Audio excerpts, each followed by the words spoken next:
यो बीचमा मैले कार्यक्रमको सुरुवातमा भनेको थिएँ सबैजना सर्वोच्च अदालतको फैसला कुरेर बसेका छैनन्।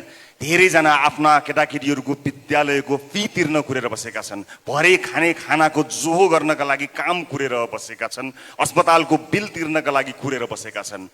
त्यो प्रतीक्षालाई केही शान्त गर्न, त्यतिन्जेल वास्तविक आवश्यकता परेका मानिसहरूलाई सही ढङ्गले मद्दत गर्नका लागि हामी कामका कुराको सुरुवात गर्दैछौँ। यो कार्यक्रम ग्यालेक्सी 4K टेलिभिजनमा आउनुभन्दा अगाडि यो बिचमा यो तयारी हुँदै गर्दा ग्यालेक्सी 4K को युट्युब च्यानल र हाम्रो विभिन्न अन्य प्लेटफर्महरू छन्, मोबाइल एप्लिकेसन मार्फतबाट आउँछ। यो एउटा खेल हो, सबैले खेल देखाए, आउने जाने सबले खेल देखाए। एउटा खेल अब म पनि देखाउँछु, एउटा त्यस्तो खेल जहाँ कसैले हार्दैन, प्रतीक्षा गर्नुहोला। र आज यो कार्यक्रम अत्यन्त भव्य यस अर्थमा छ कि नेपाली टेलिभिजनलाई स्थापना गर्ने नेपाली टेलिभिजनका मूर्धन्य व्यक्तित्वहरूको उपस्थिति यहाँ उपस्थित भएको छ। तिनै उपस्थितिहरू मध्येबाट एउटा विशेष उपस्थितिलाई म यहाँहरूमाझ बोलाउन चाहन्छु। त्यो भव्य उपस्थिति अगाडि देखिएको छ। त्यो भव्य उपस्थिति मध्येको एउटा चुनिएको उपस्थितिलाई म सम्मानपूर्वक स्टेजमा स्वागत गर्न चाहन्छु। आदरणीय वरिष्ठ विशिष्ट पत्रकार दिग्विजय कुमार, म उहाँलाई हार्दिक स्वागत गर्न चाहन्छु। म अत्यन्तै आदर गर्ने र उहाँलाई आदरपूर्वक म जहिले पनि दिग्विजय कुमार भन्ने गरेको छु, स्वीकार गर्नुहुनेछ भन्ने विश्वास लिएको छु। म उहाँलाई स्टेजमा बोलाउन चाहन्छु र उहाँले आफ्ना कुराहरू पक्कै पनि राख्नुहुनेछ र केही रिभिलको पनि व्यवस्था देखेको छु। जोरदार तालीका साथ नेपाली पत्रकारिताका मूर्धन्य व्यक्तित्व आदरणीय विजय कुमार पाण्डेलाई ग्यालेक्सी 4K को मञ्चमा स्वागत गर्दछु।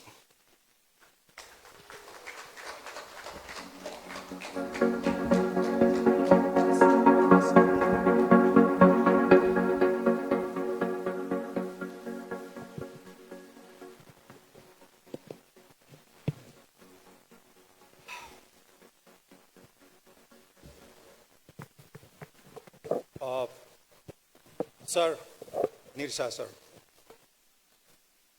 such a joy.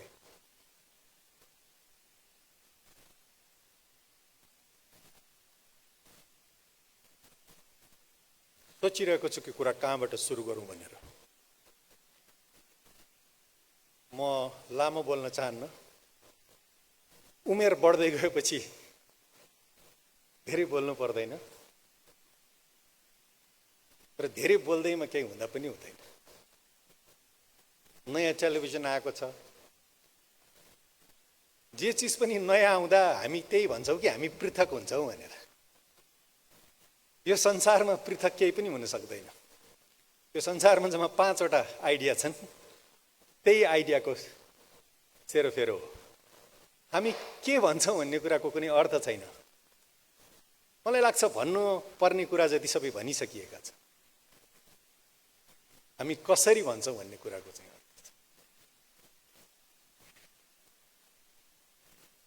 whatever had to be said, I think it has already been said. How we say, I think that counts.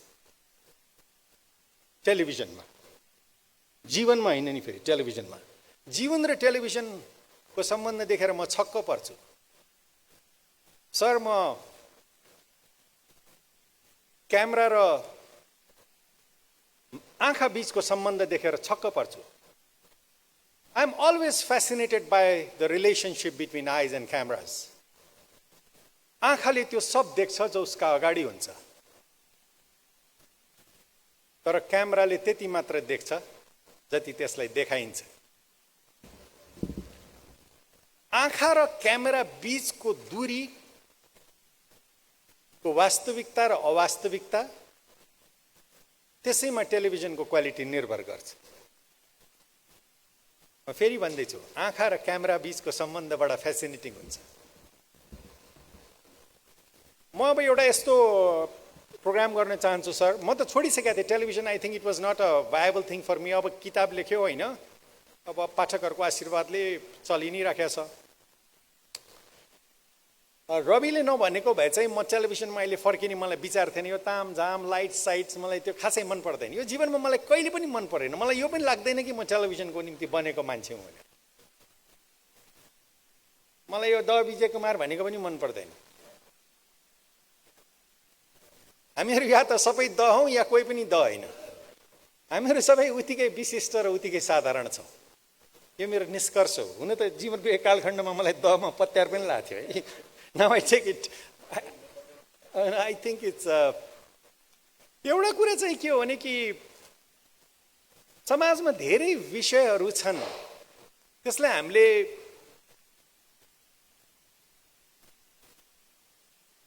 एउटा समग्र रूपमा जोड्न सक्छौँ कि सक्दैनौँ। सर्वोच्च अदालतको फैसलाको पनि अर्थ छ, उता आम जनताको दुःखको पनि अर्थ छ। दुईटै जोडिएका छन्। तपाईँ त्यो फैसलाबाट पर राखेर आम जनताको विषयमा छिटो छिटो छिटो छिटो लामो लामो लामो लामो धेरै वाक्यहरू बोलेर हामी कहीँ पुग्दैनौँ, अथवा हँसाएर पनि पुग्दैनौँ। त्यो हामीहरूले त गरेर हेरिसके नि हामीले सबै चिज, होइन दिपकजी? मदन दाई तपाईँलाई प्रणाम गर्न चाहन्छु। हरिवंशको चाहिँ भन्न सक्दिनँ कि ऊ जेठो कि म जेठो भनेर। उयो हाम्रो डिबेट छ होइन यसमा को होइन। हाम्रो सम्झौता भएको थियो कि 6 महिना तपाईँ जेठो र 6 महिना म जेठो बस्ने होइन। तपाईँले पनि यो नेकपाको अध्यक्षहरूको सम्झौता त्यस्तो त होइन। Anyway, it's joy to see you there, and I've seen the fascinating journey of Deepakji, the way you have graduated. म पनि एउटा चाहना छ राजेशजी, भगवान गरोस् एउटा इन्टरभ्यू फेरि एकचोटि होइजाओस् होइन। तर म पनि अब ग्रेजुएट गर्न चाहन्छु। त्यही काम गर्नको चाहिँ म टेलिभिजनमा फर्कन चाहन्न। आई वान्ट टु सी कि नयाँ तरिकाले चिजहरू भन्न सकिन्छ कि। रविले नभनेको भए चाहिँ म आउँदैन थिएँ। मलाई यसको चेयरम्यानको हो अध्यक्षको हो भने पनि यहाँ भर्खर देखेँ, थाहा पनि छैन होइन। मेरो लागि चाहिँ यो सम्बन्धहरू भन्ने एउटा उहाँले एउटा टाइटल, यो मेरो किताबसँग मात्रै रिलेटेड छैन, हरेक चिज सम्बन्धसँगै जोडिन्छ। म बिदा हुन चाहन्छु। निशाजी सर, धेरै वर्ष पहिला 35औं वर्ष पहिला तपाईले बडा स्नेहले, बडा प्रेमले र बडा कठोरताका साथ पनि, आजभोलिको मान्छेको एउटा समस्या के छ भने ऊ सफलता चाहिँ चाहन्छ तर अनुशासन पाठ चाहिँ लिन चाहँदैन। आजसम्म पृथ्वीमा कुनै मानिस सफल भएको छैन जो एउटा कठोर अनुशासनको परिधिभित्र नहुर्किएको होस्। टेलिभिजनको ढोका खोलिदिनु भएको थियो सर। म त्यो क्षण सम्झिन्छु जुन दिन म पहिलोचोटि तपाईँको अफिसमा गएको थिएँ। तपाईँले मलाई देख्ने बित्तिकै आफूले पाउने भन्दा म उहाँसँग काम गर्न चाहन्न थिएँ, तर somehow he encouraged me so much. त्यो सम्बन्ध, तपाईँसँगको सम्बन्धले म यहाँ पुगेको हो। सम्बन्धले मात्रै होइन, होइन मैले पनि अलिअलि काम गरेको होला होइन सर। तर बलिसकेको आगो त जसले पनि ताप्छ। आगो बल्ने हो कि निभ्ने हो, त्यो बेलामा अलिकति सहयोग गरोस्, सहारा दियोस्, प्रोत्साहित गरोस्, तब नमानिस्। हुर्किसकेको वटवृक्षको मुनि त जो पनि छाया लिन सक्छ। ठुलो विशाल वटवृक्षको मुनि जसले पनि छाया लिन सक्छ। सानो बिरुवा रोपोस्, तब नमानिस्। तपाईले नेपाली टेलिभिजन इतिहासको तपाईँ विश्व पितामह हुनुहुन्छ।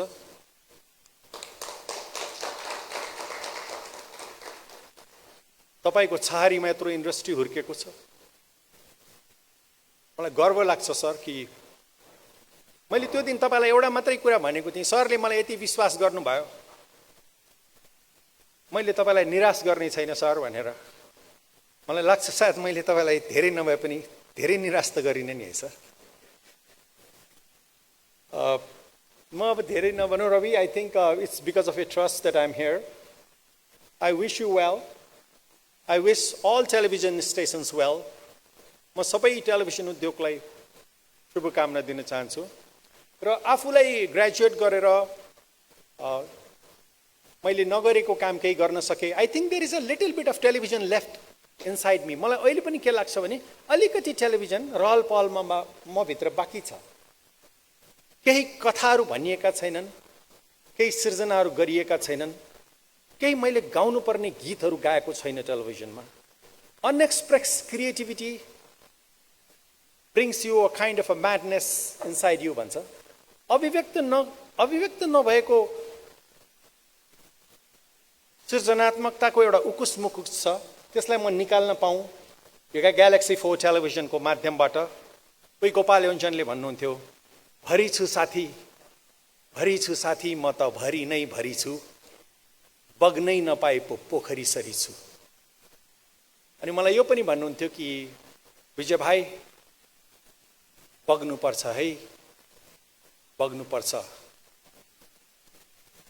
बग्नका लागि तालबाट नदी र नदीबाट समुद्र बन्नुपर्छ. सो अलिकति जीवनको फ्याग एन्ड अफ माई करियर अलिकति टेलिभिजन बाँकी छ कि हेरौँ, कोसिस गरौँ.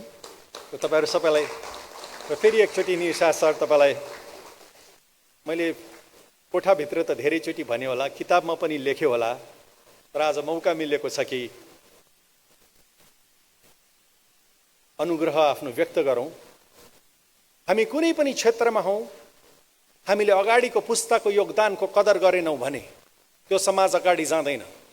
जुन समाज र जुन पुस्ताले आफ्नोभन्दा अग्रसरको सम्मान गर्दैन त्यो पुस्ताको कुनै भविष्य हुँदैन.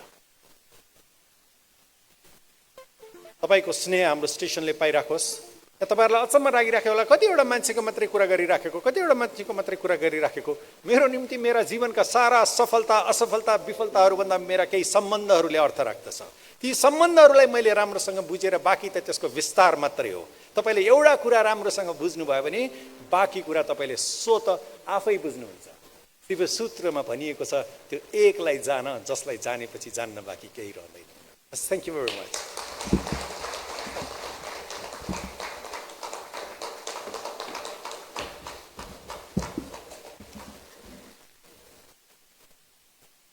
Yes, ladies and gentlemen, that was Mr. Vijay Kumar Pandey for you all. र हामीले भर्खरै मात्रै रवि लामिछाने सरको नयाँ कार्यक्रमको बारेमा पनि सुनिहाल्यौँ. Television, a medium of communication between the audience and us, the presenters. तर रवि सरको कार्यक्रमबाट चाहिँ डाइरेक्ट कसैको दुःख परिरहेको समयमा सुनिदिने मान्छे भयो भने कति आनन्द आउँछ. त्यसरी नै एउटा स्रोत बनेर एउटा कार्यक्रम चलाएर कति नजिकबाट जनताको समस्याहरूको हल निकाल्दै अघि बढ्दै हुनुहुन्छ. त्यसको लागि अझै बेस्ट विशेस ग्यालेक्सी 4Kमा अझै राम्रा यस्तै कार्यक्रमहरू ल्याउनुहोस् भन्दै म पर्सनली पनि I started my media journey very recently, but being able to share with such amazing personalities like you all, it's an honor for me. And Vijay sir, I'm awestruck, a big fan here sir, and it's such a pleasure to have you here. Wish you all the best. So yes, ladies and gentlemen, यहाँ उपस्थित सम्पूर्ण महानुभावहरूलाई विभिन्न कार्यक्रमको बारेमा त तपाईहरु अवगत भइसक्नुभयो. अब यस कार्यक्रमलाई चाहिँ त्यस्तै धेरै माया दिनुहुनेछ भन्ने हामी आशा गर्दछौं र आज यस कार्यक्रमलाई अझै भव्य बनाइदिनु भएकोमा विशिष्ट अतिथिज्यूहरू हुनुहुन्छ हामीसँग. उहाँहरूबाट पनि हामी केही कुराहरू सिक्ने नै छौं, उहाँहरूलाई सुन्न चाहन्छौं. सुरुवातमा म यस मञ्चमा निम्त्याउन चाहन्छु a very famous actor, a successful, a respected personality. He's a learned भन्न चाहन्छु. उहाँबाट हामीले धेरै कुराहरू सिक्न सक्छौं. Not just an actor, not just an artist. He's such a humble and a genuine person himself. Let's welcome the one and only Mr. Madan Krishna Shrestha. A big round of applause, ladies and gentlemen.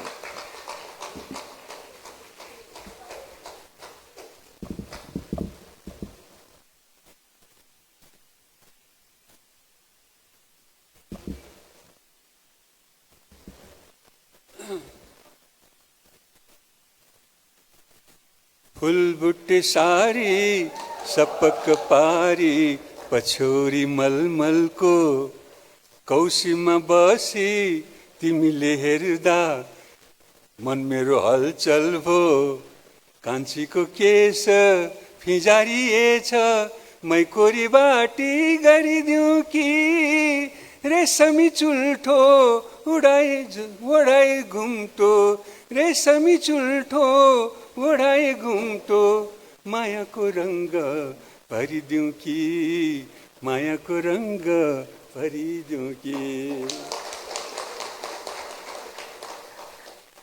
सबै दाजुभाइ दिदीबहिनीहरूलाई सबै नेपालीहरूलाई मायाको रङ्ग भरिदिन चाहन्छु। म रवि लामिछानेजीलाई धेरै धेरै बधाई छ। भाइलाई नयाँ सुरुवात गर्नुभएको छ। ग्यालेक्सी टेलिभिजनको लागि ग्यालेक्सी च्यानलको लागि पनि शुभकामना दिन चाहन्छु, बधाई दिन चाहन्छु। रवि लामिछानेको विषयमा खासै भन्नुपर्ने कुरा केही पनि छैन, सबैलाई थाहा छ। अब भन्नु खालि समय खेरफाल मात्र हो, खास भन्ने कुरा केही पनि छैन। उहाँले जर्नलिजममा लागेर जर्नलिस्ट भएर प्र्याक्टिकली एक्स्ट्रा काम के गर्नुभयो भने अरूले हामीले खालि जेसो जस्तो त्यो भनिदियो समाचारमा चाहिँ भनिदिइरह्यौँ। उहाँले चाहिँ ल कारबाही शुद्ध गर्ने मान्छे तानेर ल्याएर उसलाई कारबाही गराउनु पनि लाग्यो। जसलाई दुःख भएको छ उसलाई आवाज बोलिदिएको मात्रै होइन, छिनफान गरेर गरिदिनु भयो। त्यो एक्स्ट्रा काम गर्नुभएको छ। त्यसको लागि रवि लामिछाने छुट्टै नाम भएको छ देशमा। यो कामलाई निरन्तरता दिनु होला, अरू खासै भन्ने केही छैन। हामी हामी काम रोकेर आएको कि काम रोकेर सुटिङ भइरहेको छ, त्यो रोकेर एक ठाउँ बिहार फेरि यहाँ आएको फोन आएको आएछ। म छोटो मात्र बोल्छु, फेरि चाहिँ बढाएछ। फेरि सबैलाई नमस्कार, सबैलाई धेरै धेरै माया दिन चाहन्छु। धन्यवाद।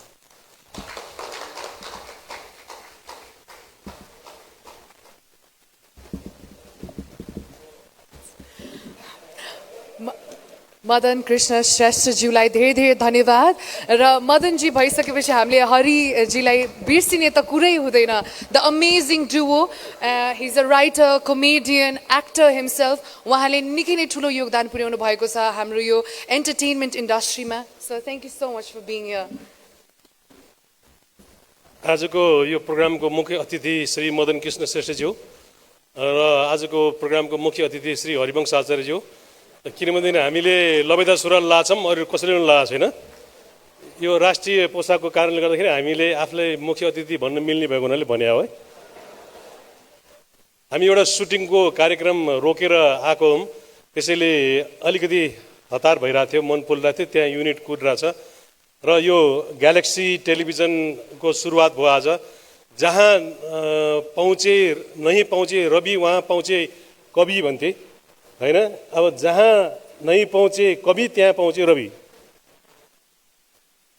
रविले आफ्नो एउटा भिन्दै आफ्नो रवि बनाइसक्नु भएको छ र रवि भनेको सूर्य हो। सूर्य जहाँ पनि पुग्छ, उज्यालो देखाउनलाई रवि जहाँ पनि पुग्छ र रविसँग जोडिएको यो ग्यालेक्सी टेलिभिजनले पनि सूर्य जहाँ जहाँ पुग्छ त्यतै पुग्न सक्छ जस्तो मलाई लागिरहेको छ। र नेपालको आकाशमा अनगिन्ती टेलिभिजनका च्यानलहरू छन्, तर इन्डस्ट्री पटक्कै बढेको छैन। विज्ञापन बाँडचुँडी खानु परिरहेछ। जुन देशमा इन्डस्ट्रीको डेभलप हुन्छ त्यो देशमा मात्रै टेलिभिजन उद्योग फस्टाउन सक्छ भन्ने चाहिँ मैले पनि बुझेको छु। र हाम्रो देशको इन्डस्ट्री भनेको हाम्रो देशको सडक बाटो हेऱ्यो भने थाहा हुन्छ, राजमार्ग हेऱ्यो भने थाहा हुन्छ, देब्रेतिर जहिले पनि भाँसिएको हुन्छ, दाहिनेतिर उठेको हुन्छ। त्यसको मतलब के भने देब्रेतिरबाट हामी यति भरिएको ट्रक मगाउँछौँ कि 20-25 टनका ट्रकहरूमा सामान खालि हामी मगाउँछौँ, इन्डियाबाट मगाउँछौँ। रक्सोलदेखि काठमाडौँसम्मको सडक देब्रेतिर जहिले पनि भाँसिन्छ र जाँदाखेरिको देब्रेतिर जहिले पनि उठेको हुन्छ बाटो। किनभने हामीसँग निर्यात गर्ने कुरा केही पनि छैन।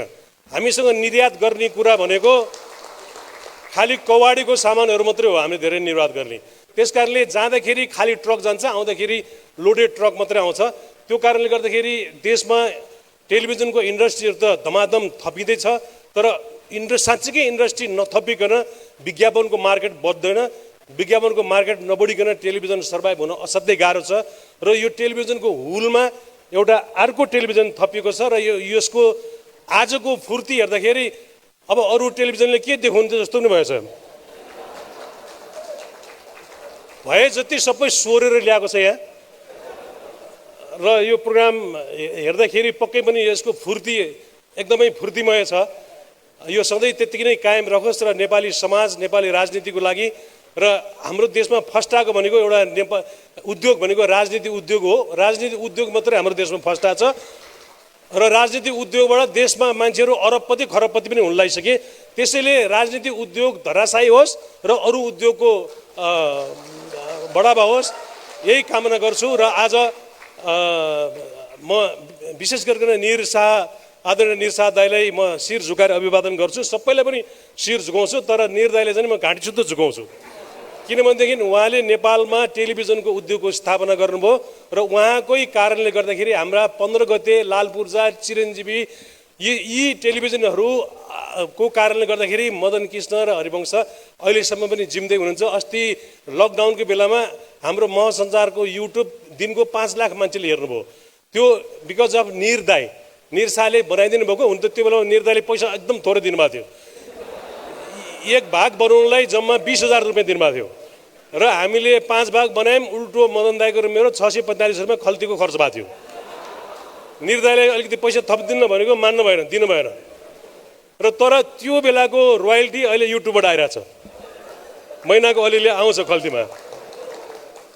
र म निर दाईलाई म घाँटी शुद्ध झुकाएर अभिवादन गर्न चाहन्छु र यो ग्यालेक्सी टेलिभिजनको उत्तरोत्तर प्रगतिको कामना गर्छु। यससँग आबद्ध सबै प्रोग्राम प्रस्तुताहरू र यसका कर्मचारीहरू, यसका प्रमोटरहरू सबैलाई धेरै धेरै बधाई ज्ञापन गर्दै अब 1 सेकेन्ड पनि नबसिकन हामी अर्को ठाउँको नुन खाँचोमा आज त्यहाँ सुटिङ गर्न रोकेर आएको। त्यस कारणले पनि ललिता सुरुवाल लगाएको हो, मुख्य अतिथि हुनलाई होइन। म बिदा हुन्छु, नमस्कार।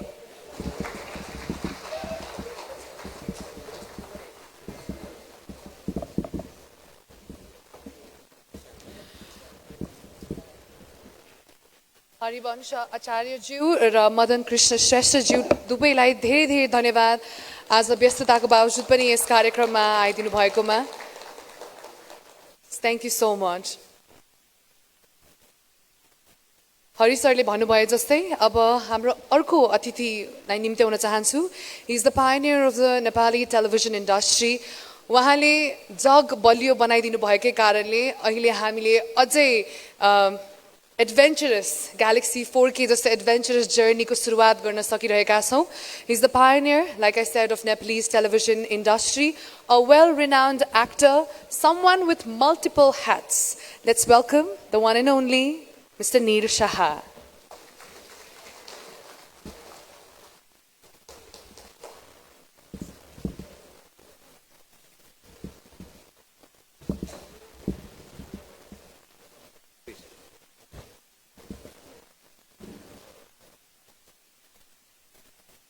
यो अलिकति भावुक मुद्रामा पनि पुर्याइदिनु भयो। गोर्खा मिडिया नेटवर्कका प्रमुख जिम्मेवारी वहन गर्नुहुने विशिष्ट व्यक्तित्वहरू, आजको समारोहका नायक, अद्वितीय प्रतिभाशाली र थुप्रै आयामबाट मैले उहाँलाई निहाल्ने मौका पाएको छु। एउटा पाटो, झन् तपाईहरू कतिको परिचित हुनुहुन्छ मलाई थाहा छैन, एउटा क्षेत्र जोसँग म नजिकबाट गाँसिएको छु, गीत लेखनको। हाम्रो रवि लामिछानेजी असाध्य राम्रो गीतकार पनि हुनुहुन्छ। त्यो अद्वितीय व्यक्तित्व,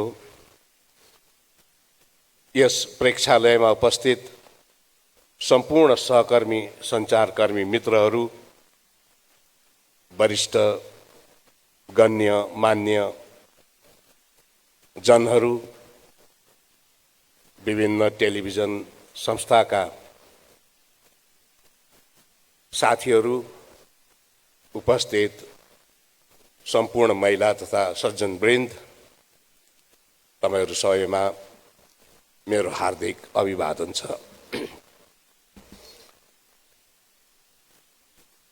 दुईटा कुरोको खोजीले मानिसको जीवनमा उसको विगतलाई गहिरोसँग समाजको मस्तिष्कमा चाहिँ स्थापित गर्दो रहेछ भन्ने एउटा अनुभव हामीसँग छ।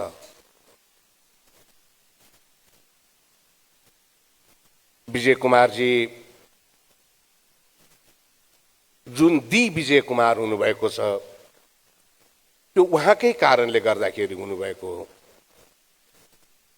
अद्वितीय प्रतिभाको धनी, नेपाल राष्ट्रले गौरव गर्न पर्ने कलाकारिता क्षेत्रका असाध्य उज्जवल नक्षत्र हाम्रो मदन कृष्ण श्रेष्ठ, हरिवंश आचार्यजी, उहाँहरू समाजको दृष्टिमा जुन रूपले आज स्थापित हुनुभएको छ त्यसको पछाडिको मूल कारण उहाँहरू आफै हो।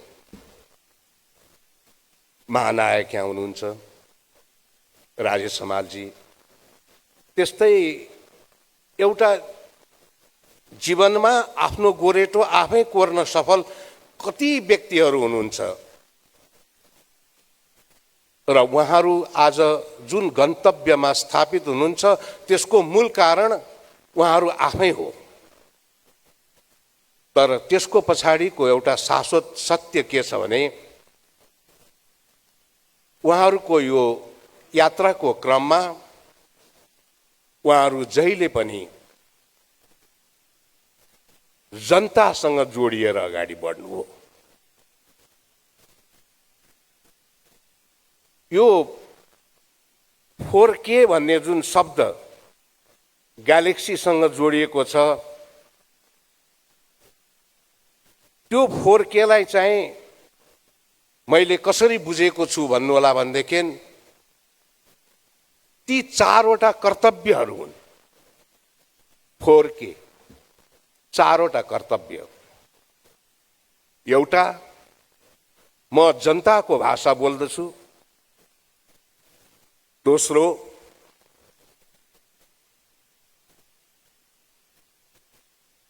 म जनताका लागि बोल्दछु। तेस्रो, म जनताको पीडामा रुन्छु र चौथो, म जनताको खुसीमा रमाउँछु। यो 4वटा केलाई आफ्नो मूल कर्मको आधारशिला बनाउन सक्नुभयो भनेदेखि ग्यालेक्सी टिभीको यात्रा अरू थुप्रै सञ्चार माध्यमका यात्राहरूभन्दा भिन्न हुन सक्छ। एउटा कुरा यहाँहरूलाई अभिव्यक्त गर्दा मलाई एक किसिमको खुसी पनि अनुभूत हुन्छ कि आजको जस्तो समारोह नेपाल टेलिभिजनको इतिहासमा मैले साक्षात्कार गर्न पाउला भनेर कहिले पनि सोचेको थिइनँ। टेलिभिजन कर्ममा लाग्न लागेका मानिसहरूलाई बेग्लै दृष्टिकोणले हेर्ने समयलाई पार गरेर हामी आएका हौँ। जति बेला नेपाल टेलिभिजनको स्थापना गर्नतिर हामी लागेका थियौँ, हामीसँग कोही पनि थिएन। 32 जना असाध्य प्रतिबद्ध मानिसहरू थिए जो बिना पारिश्रमिक काम गर्थे। तर जब नेपाली दर्शकले त्यो 4 कुने भाँडो भित्रबाट कसैले नेपाली बोलेको सुन्यो, त्यस भित्रबाट जब उनीहरूले नेपाली गीत सङ्गीत सुने र उसले बुझ्ने भाषामा कसैले केही कुरा भनिरहेको, विश्लेषण गरिरहेको देखे, सुने, त्यसलाई आफ्नो भन्ठाने, त्यसले एक प्रकारको स्वामित्व प्राप्त गर्यो र त्यसरी नेपाल टेलिभिजन नजानिदो ढङ्गबाट जनतासँग नजिक हुन पुग्यो। त्यही नजिकको सम्बन्ध, जनतासँगको नजिकको सम्बन्ध नै नेपाल टेलिभिजनको सबैभन्दा बलियो हतियार बन्न सक्यो आफूलाई स्थापित गर्ने क्रममा। त्यसलाई कसैले पनि डगमगाउन, त्यसलाई कसैले पनि नाश गर्न, त्यसको कसैले पनि बिगार गर्न सकेन। किनभनेदेखि उसँग जनताको स्वामित्व पनि थियो, जनताको भावना पनि थियो। त्यसमाथि क्यापिटलाइज्ड भएर नेपाल टेलिभिजनले आफ्नो यात्रा तय गरेको हो। अब मिडिया हिस्ट्रीकै कुरा गर्दा पनि